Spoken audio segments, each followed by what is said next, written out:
Ndabaramukije kandi mwese bakundwa b'umwami, nizere ko mwese muri amahoro muguwe neza mu mwami wacu Yesu Kristo. Ego natwe by'ukuri turashima Imana aho duherereye n'amahoro. Uwiteka yongeye kutugirira ubuntu n'imbabazi, twongeye kwisanga mu buntu bwayo. None rero aka ni ka kanya keza aho tugiye kubandanya na ca gice ca kabiri. Ego muribuka yuko ubuheruka twari twasomye igice ca mbere. Ego none rero twaragisomye cose turakimara, ubona aho twagira dusome igice ca kabiri. Ego nkuko twavyiyemeje vy'ukuri ko tuzosoma Bibiliya yose mpaka tuyimaze, na cane cane twumve ico Bibiliya ivuga kuri twebwe abana b'abantu, ukuntu ego Imana yagiye ikora ibitandukanye ko vyose biri muri Bibiliya. None rero ataco turabasha kuvuga, ata nico turabasha gukora, reka tubanze dusenga Imana, twishire mu biganza vy'Imana kugira ngo vyose turongorwe n'Imana. Mana Data wa twese, uvyagiye ahera mw'ijuru ku ntebe y'icubahiro, izina ryawe niryubahwe, ubwami bwawe nibuze buganze. Uwiteka niwongeye kudutera iteka ridasanzwe, twebwe abashumba b'imburakimazi tutabikwiriye tutanabibereye Mana. None turaciye bugufi imbere yawe, imbere y'inyonga zawe Mwami, kuri uyu mwanya udutereye kw'iteka nyaguhora ku ngoma. Turakwinginze ngo ubane natwe Mwami, umwanya wose tugiye kumara ahantu, umwanya wose tugiye kumara Mwami turiko turasoma ivyera vyawe. Turagutakambiye uhoraho Mana nzima ngo ubane natwe, kandi imbere ya vyose nyaguhora ku ngoma twongeye kubanza gusaba imbabazi, kuko ivyo tumaze imisi twivayanga, mu vyo tumaze imisi tuvuga twiyumvira, vyose biradudubiza imbere yawe uhoraho Mana nzima. None ndakwinginze Mwami nyaguhora ku ngoma, w'amaraso yawe atubonekeko, imbabazi zawe zitubonekeko, uduhari utaduharuriye, maze ucubana natwe uwo mwanya tugira twinjiremo, uzoba ukoze kibirengeye. Dusenze gutyo, dusenze nk'abana utugabira nk'umuvyeyi, ni muri rya zina ryawe ryera Yesu dusavye mo twizeye, amena. Ego nkuko mubizi, ubuheruka twari twasomye igitabo c'Itanguriro, aho twasomye igice ca mbere. Ego tukumva ukuntu Imana yaremye ijuru n'isi, n'ukuntu Imana yaremye umuntu. None muri iki gice ca kabiri naho tugira twumve ingene vyabandanije bikurikirana, n'ukuntu bimeze. Yesu aduhana umugisha. Ego turasoma rero duhereye ku gice ca kabiri, kuko igice ca mbere twaragisomye. Ababanye natwe kumbure ndibaza yuko mwaravyumvise. Reka dusome iki gice ca kabiri naco twumve ibikirimwo.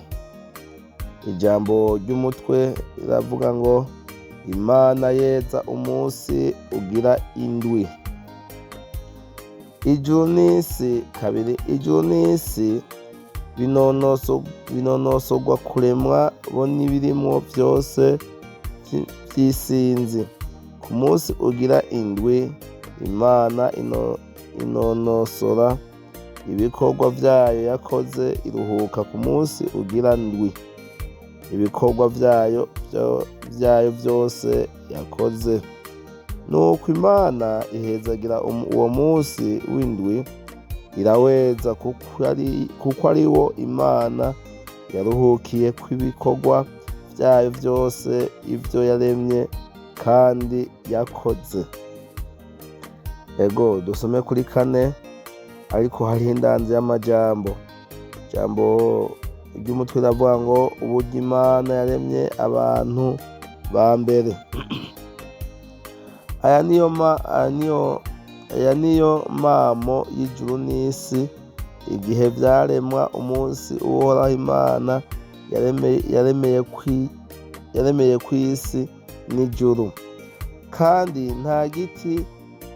nta gati ko ku misozi kari bwabeho kw'isi nta n'akatsi ko ku misozi kari bwamere, kuko Uhoraho Imana atari bwarekure imvura kw'isi, kandi nta muntu yariho wo kuyirima. Ariko igipfungu caduga kiva kw'isi kigatosa isi yose.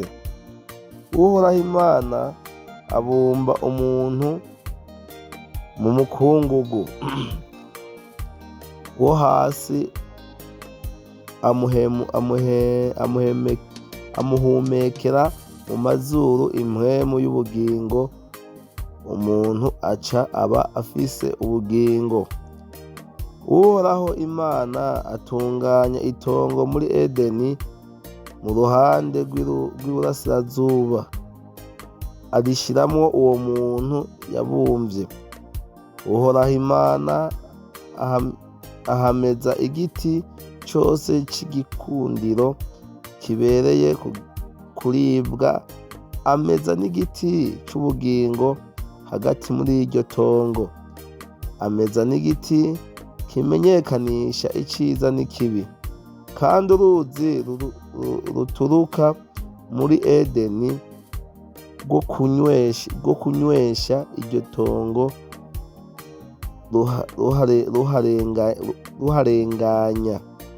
ruharenganye, rwigabanganyamwo kune. Urwa mbere rwitwa Pishoni, nirwo rukikuje igihugu cose c'i Havila kirimwo izahabu, kandi izahabu yo muri ico gihugu ni nziza. Aho niho haba ivyitwa budora n'utubuyenge twitwa shohamu. Uruzi rwa kabiri rwitwa Gihoni, nirwo rukikuje igihugu cose n'Ikushi. Uruzi rwa gatatu rwitwa Hidekeli, nirwo ruca hino y'igihugu citwa Ashuri. Uruzi rwa kane rwitwa Efurate. Uhoraho Imana ijana wa muntu amushira muri iryo tongo ryo muri Edeni ngo aririme arizigame. Uhoraho Imana abarira uwo muntu ati, igiti cose co muri iryo tongo ukiryeko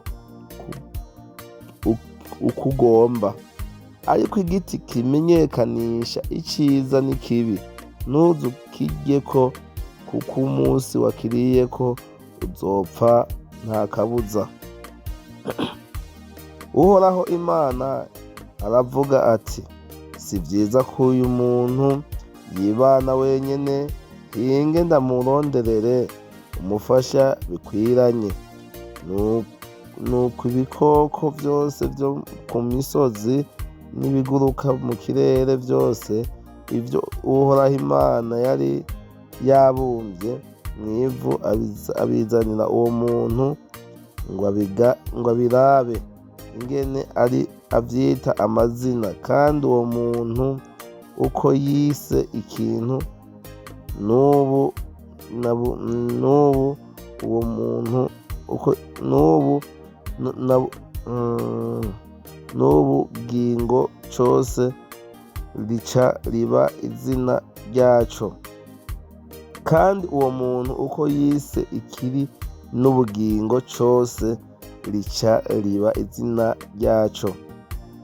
Uwo muntu avyita amazina uhereye ku bitungano vyose no ku biguruka mu kirere no ku bikoko vyo mw'ishamba vyose, ariko ntihabonekamo umufasha akwiranye n'umuntu. Maze Uhoraho Imana asinziza uwo muntu butikoma, arasinzira amukuramwo urubavu rumwe, ahomeka inyama mu gishingo cyago. Uwo mubavu uhoraho Imana akuye muri uwo muntu arukuramo umugore amuzanira uwo muntu, maze uwo muntu aravuga ati uyu ni gufa ryo mu magufa yanje n'akara ko mu mara yanje, azokwitwa umugore kuko yakuwe mu mugabo. Nico gituma umuntu azosiga se na nyina akabana n'umugore wiwe akaramata, bakaba umubiri umwe. Kandi uwo mugabo n'umugore wiwe bompi bagenda amenya, ariko ntibyabatera isoni. Aya majambo y'Imana twumvise muri iki gice cya kabiri, kandi namba umuntu wakurikiranye iby'ukuri watahuye muri iki gice cya kabiri ibintu bivugwamo. Icya mbere twumvise yuko by'ukuri Imana imaze kurema ibiri mu isi, ngo yaciye ikora ikindi gikorwa kidasanzwe, ngo aho yaciye yeza imaze kurema na wa muntu kwanza. ngo mu gice cya mbere twumvise ingene Imana yaremye umuntu, ariko muri iki gice cya kabiri twumvise ngo Imana ngo ikiritegeza ivyo yaremye byose mu minsi 6, ngo ikibona ingene ari vyiza, maze ngo kuwo munsi ugira indwi Imana iraruhuka. Ego twagere dukurikirana hariya kwi 15 duca tubona ijambo rica rivuga ngo uhoraho Imana ijana wa muntu, kuko twumvise ingene Imana yaciye iha umuntu impwemu imaze kumurema, ngo yaciye imuhumekera mu mazuru imuha impwemu, ari we umuntu ubona uyu munsi ariho, ari we jewe, ari we wewe, imuhumekeramwo impwemu. Niho rero havuye umuntu. Rero Imana ntiyarangirije ngaho, ica imuha ngo ibikoko byose ngo umuntu ngo avyita amazina, abirondera amazina avyita. Mbere ngo ngo n'itongo ryitwa Edeni, uwo muntu ngo Imana icamurondera itongo ryitwa Edeni, ngo imushiramwo ivyamwa vyinshi, ngo hacamwo inzuzi 4 twumvise za Efurate, twumvise inzuzi 4 zitandukanye zaca muri iryo tongo zivomerera kumbure iyo mirima. Kandi urumva ko iryo tongo rya Edeni Imana yari yarihaye uwo muntu kugira ngo aririme, ariko uyo muntu urumva yuko hariho n'ayandi majambo yabwiwe. Tuko tubandanije gatoya ngo Imana ngo itora uwo muntu ngo imujana muri rya tongo, ngo icimubwira ngo ibiri muri iri tongo byose wewe uremerewe kubiryako, ariko ngo hari igiti kimutemerewe, kandi ico niwahirahira ukakiryako uzogira iki? Uzopfa nta kabuza. Urumva yuko turiko turagenda dukurikirana idonido ry'inkuru yose. Tubandanya hari epfo tukaja twumva ingene Imana yahavuye igasinziza uyo muntu, ngo kwanza twumvise ngo muri bya bikoko byose ngo amaze kuvyita amazina, ibitungano n'ibindi, twumvise ngo ariko ngo nta cigeze kibonekamo co ava kibera umufasha uwo muntu. Rero ngo Imana icinziza ubutikoma uyo muntu, imukuramo urubavu ngo kugira ngo urwo rubavu rumubere umufasha, rumubere umugore.